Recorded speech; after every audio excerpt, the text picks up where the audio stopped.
This is 37th Street Radio and TV, and of course, we're out here hooking you up with the best of the best when it comes to interviews. And today we have another special guest. So, guests, please introduce yourself. Okay, good morning. My name is Kevin Modini. I'm a third year, going to final year, student of law at the University of Nairobi, Mombasa campus. I'm a student leader as well and a 22-year-old young man. Yeah. So, I on your Instagram, I saw your bio, and it was chairperson, governor of UON and Students Association. And I just want you to tell us what does that really entail? Okay, the University of Nairobi Students Association is, I think we can compare it to the Kenyan system of government, whereby we have the executive arm and the county arm. So now in UON, we have the top council, which comprises of the UON president and her team. Our current president is called Melvin Togo. Then we are divided into faculties, different faculties. We have about 13 faculties. So each faculty has a head who can either be referred to as a chairperson or a governor of that particular faculty or campus. Now, for me in Mombasa campus, I am the governor or chairperson of the Students Association. Yes, and then you see, I also understand that you are a former SG of UON. So I just want you to explain, how did this even come about? Okay, before I became chairperson, I was serving as secretary. I served as secretary general when I was in second year, which is the academic year 2020 to 2021. Then I was elected as chairperson in 2022-2023 academic year. So as secretary, I was now under someone else. There was a governor or chairperson as per then. Then I was part of the Student Association team as a Secretary General. Then after I completed my term, I sought re-election and I got in as now bigger capacity.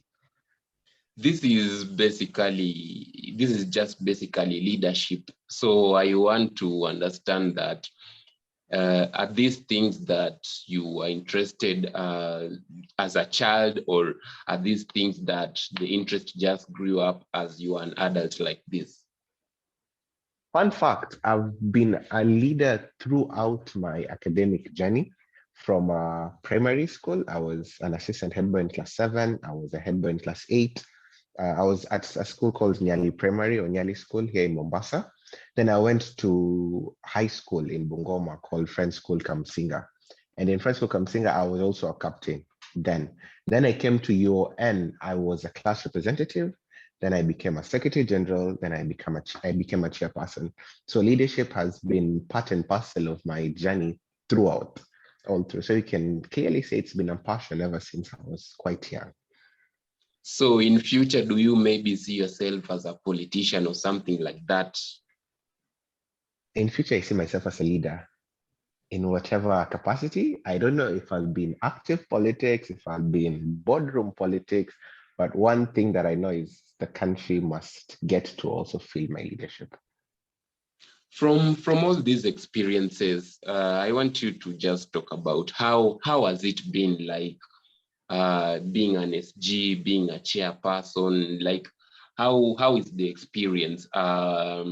Is it fun dealing with people? Is it sometimes tiresome dealing with people? Maybe an issue has come up and guys are looking to you to give a direction, and maybe at that time you do not even know what to do, yet you are a leader. So how's the experience? Leadership is a little bit challenging, but a good experience because you get to learn things from a different perspective. Being a leader means you get to interact with so many people, and human beings are interesting because of the one simple fact that we are all different. So throughout my leadership journey, I can say that I've learned quite a lot of things: how to deal with situations, how to deal with people, how to maneuver challenges, and also yeah, it's mostly about the learning experiences. Challenges, of course, are there because we cannot please everyone. So, of course, you'll get a few backlashes here and there. There are those who feel like you should go left. There are those who feel like you should go right. But at the end of the day, you are the leader or you are the head, so you have to come up with a wise decision and policy. So I can say it's a very good learning experience of probably what is to come next, which ought to be best. Yeah, when we look at our country right now, there are so many graduates graduating and there are no jobs. So from where you are seated, I think, what do you think maybe can be done? Because every year, like University of Nairobi alone, they are checking out very many students, and there are over like even 100 universities and colleges all have graduates at the end of the year, and you can just see that there's no very slow job creation in Kenya. So at you are where you are seated, what do you think maybe can be done so that we can change this? Maybe we might need to get a little bit more innovative because jobs are there, but there's this story of you see, when we're in primary or when we're in high school rather, and you want to do a career, you'll hear some telling you this one is not marketable, this one is marketable. Yani, there are stories about everything, but at the end of the day, jobs are there, demand is there, but maybe the demand might not be enough for everyone. So one thing that we ought to do is maybe acquire as many skills as possible that will enable us to stand out in the job market, so that at least with the few that might be available, we are able to be amongst the topmost considered people for those particular jobs. And equally, for those who can be able to venture into entrepreneurship, of course, it is also highly recommended because not everyone can fit into the employment sector. So if you have an innovative mind and you're able to pursue that channel, you ought not to box yourself into employment. And also in terms of the government, maybe they could come up with some good policies that will enable us to have much more employment in the country, so as to at least make sure that most of our young people are employed. And Maki, when it comes to employment, we don't start big. We start small, climb the ladder, and hopefully we'll be the creme de la creme of this country in the coming few years.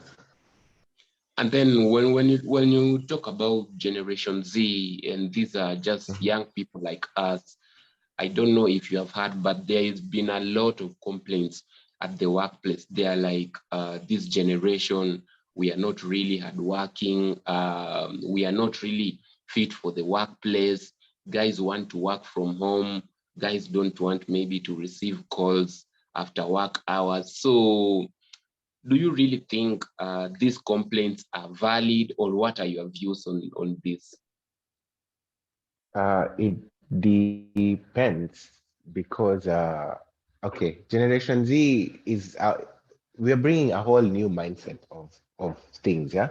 And maybe what used to happen last time is not necessarily what we are doing right now.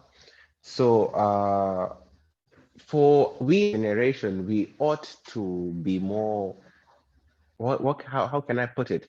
We have to be a little bit more aggressive when it comes to these things because nothing is brought to a silver platter. And if we decide to go all out on it, chances of us going higher at an even faster rate is greater than if we decide to fold our hands and believe everything will be brought to us. An unfortunate thing is most people in our generation, or most of us, believe that things are a little bit easier than how they are, simply because of how we found things. Some in a silver platter, some believe that they're the faster route, but those who came before us know the importance of hard work.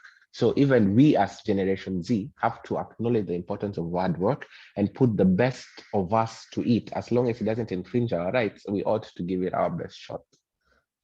Just still talking about that, and you're talking about infringement of rights. So when we look at things like maybe mental health still at the workplace. I've just told you about guys who are raising complaints. I don't want to be called when it's not work hours.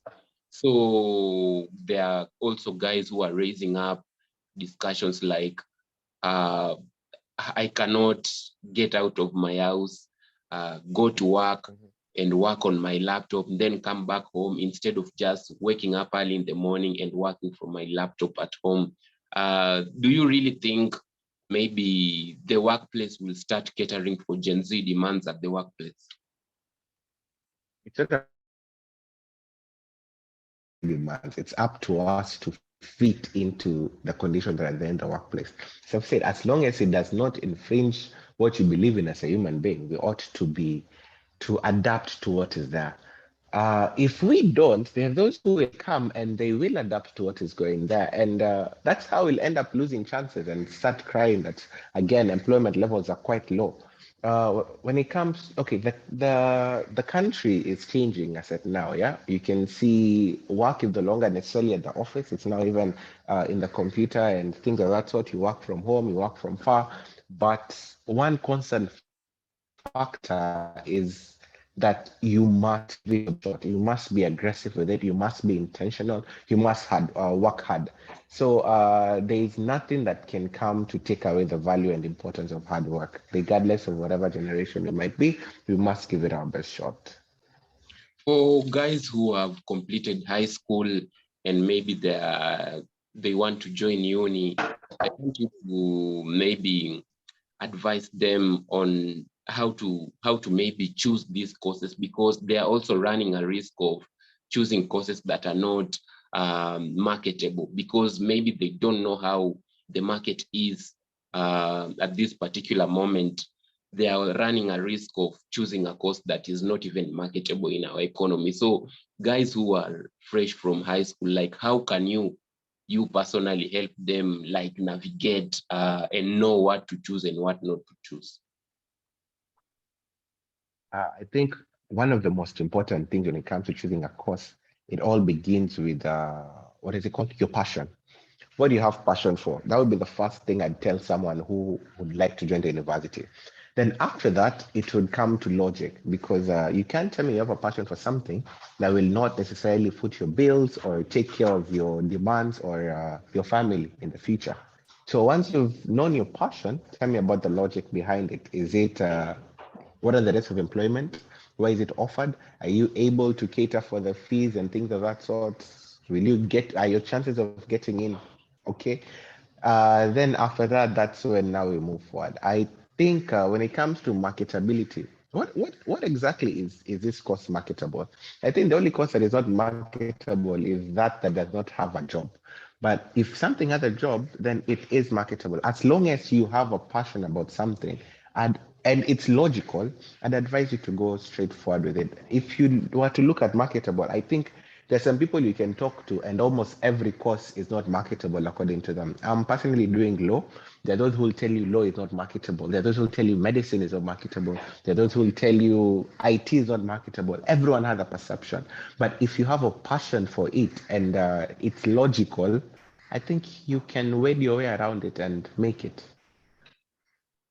Yeah, as we are finishing up, I want you to talk about things that you look at your life and you say that even at your young age, things that you say that they are achievements according to you, maybe experiences that you passed through, maybe an opportunity that you got that according to you, you view it as a very big achievement. I just want you to talk about them. My achievements. Yeah. What achievements have I made so far? I don't think I have very many achievements, but what I can talk about so far, what have I done? Uh, okay, that's a very tricky question because now I have to draw a distinction between blowing my own trumpet and my achievement, but let me give it a shot. Uh, from primary, okay, my achievements mostly I think are around leadership. I've been a leader again, as I said, nearly primary. I was the head boy back then. Friend school Kamsinga, I was both in the Christian Union and the Student Association. So I was a captain. I was also a CU treasurer. I was a vice chair at some point. I think it's in 2018 that I met the president at some state function at State House, Nairobi. What else? I joined UN just a couple of months ago. I was awarded as the best uh, law student by that academic year. What else? I've enjoyed leadership throughout all the institutions, and yeah, I think those are some of my achievements so far. Yeah, as we are closing also, just maybe for guys who are youths who are starting out, maybe in business, maybe they want to join university, just maybe give them an advice as we are closing up. Okay, university is a whole new experience as compared to high school, mostly because when you come to the university, you have no one to follow up on you. You don't have those rules that are there. Your parents are a little bit more free knowing that you're now an adult. So there can be this temptation of you to forget what exactly has brought you to the university. But at the end of the day, you must remain true, first of all, to yourself, secondly, to your agendas and your people. So remaining true to yourself means that you still remember what has brought you to the university, that at the end of 4 years, you'll be out and people demand things from it. One of the most important things is your transcript and what you've done, what you've experienced. And yeah, so once you join uni, don't forget yourself. Remember yourself, remember why you've come to the university. Have fun, of course, but at the end of the day, remain true to yourself. Yeah, thank you so much, bro, for giving us your time. Wish you all the best. Thank you very much. Have a lovely day as well.